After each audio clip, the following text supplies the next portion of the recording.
కుప్పకూలిన విమానం తీవ్ర దుఃఖంలో చంద్రబాబు. దీనిపై ఈరోజు వీడియో చూసే ముందు ఈ వీడియో మరో 10 మందికి వెళ్ళాలి అంటే మీరు చేసే ఒక లైక్ నాకు ఎంతో అవసరం. ప్లీజ్ ఫ్రెండ్స్, ఒక లైక్ చేసి మన ఛానల్ని సబ్స్క్రైబ్ చేసుకుంటారని ఆశిస్తున్నాను. అలాగే ఈ వీడియోని చివరి వరకు చూడడానికి ట్రై చేయండి. అప్పుడే నేను ఏం చెబుతున్నానో మీకు కంప్లీట్ ఇన్ఫర్మేషన్ తెలుస్తుంది.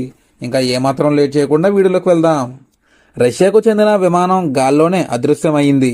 50 మంది ప్రయాణికులతో వెళ్తున్న ఆ విమానం చైనా సరిహద్దులోని టింటా నగరం వైపు వెళ్తుండగా ఎయిర్ ట్రాఫిక్ కంట్రోల్తో సంబంధాలు తెగిపోయాయి. దీంతో ఆ విమానం ఆచూకీ తెలియకుండా పోయింది.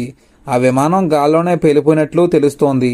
ఇంకా వివరాల్లోకి వెళ్తే రష్యా నుంచి చైనాకు బయలుదేరిన ఆ విమానం చైనాలోని ట్వింటా నగరంలో ల్యాండ్ కావాల్సి ఉంది. గమ్యస్థానానికి చేరువకి రాగానే ఆ విమానం కమ్యూనికేషన్ తెగిపోయింది. టింటాకు కొన్ని కిలోమీటర్ల దూరంలో ఉండగా ఈ ఘటన చోటు చేసుకుంది. అయితే విమానం కుప్పకూలిపోవడంపై చంద్రబాబు స్పందించారు. ఆ విమానంలో 50 మంది ప్రయాణికులు ఉండగా దానిలో 5 చిన్నారులు ఉన్నారని, ఆ చిన్నారుల ప్రాణాలు కోల్పోవడం తనకు ఎంతో దుఃఖాన్ని కలిగించిందని సీఎం చంద్రబాబు అన్నారు. మరి దీనిపై మీరేమంటారో కామెంట్లో తెలియజేయండి. Thank you for watching.